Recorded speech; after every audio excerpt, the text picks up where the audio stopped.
இன்றே டவுன்லோட் செய்து உங்கள் ஃபேவரட் ஷோக்களை என்ஜாய் பண்ணுங்க.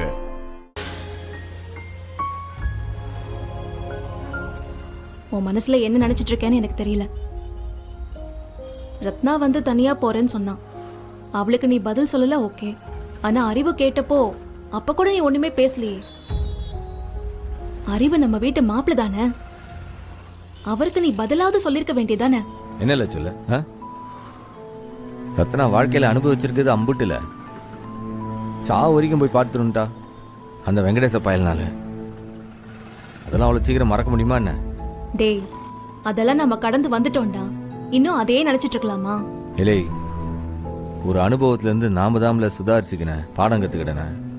இப்ப எதுக்கு இவ்வளவு சீக்கிரம் இவங்க ஒரு தனி கொடுத்தனம் போனன்றா? இவ அங்க இந்த வெங்கடேசனோட நடந்த மாதிரி அங்க ஏதாச்சும் நடந்துச்சுன்னா பயமா இருக்குல்ல? டேய், அறிவு நல்லவர்னு உனக்கு தெரியாதா? ஏன் இப்படிலாம் யோசிக்கிற? இல்லை, இந்த வெங்கடேசன் கூட ஆரம்பத்தில் நல்லவன் தானே. ஒரு சந்தர்ப்பம் சூழ்நிலை தானே ஆளையே மாத்துது. பாருல, ரத்னா விஷயத்துல என்னால ஆரையும் நம்ப முடியாது. சண்முகம், இதெல்லாம் ரொம்ப தப்பு. அதுக்காக வாழ்நாள் முழுக்க மனுஷங்களை நம்பாம இருப்பியா? இல்ல ஏதாவது கஷ்டம் வந்தா ரத்னாவால சமாளிக்க முடியாதுன்னு நினைக்கிறியா?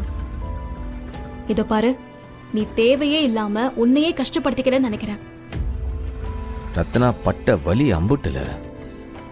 ஒரு வருஷம் நம்ம கூட இருக்கட்டும்ல, வர இதை பத்தி யோசிப்போம்.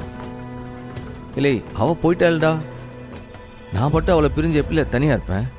என் மனசு கேட்குமா? அவளுக்கு என்ன ஆச்சோ ஏதாச்சுன்னு தவிச்சு போயில கிடப்பேன். சீரியஸாவா சொல்ற? இல்லை, ஆண்டவர் மேல சத்தியமா சொல்லுதேன்.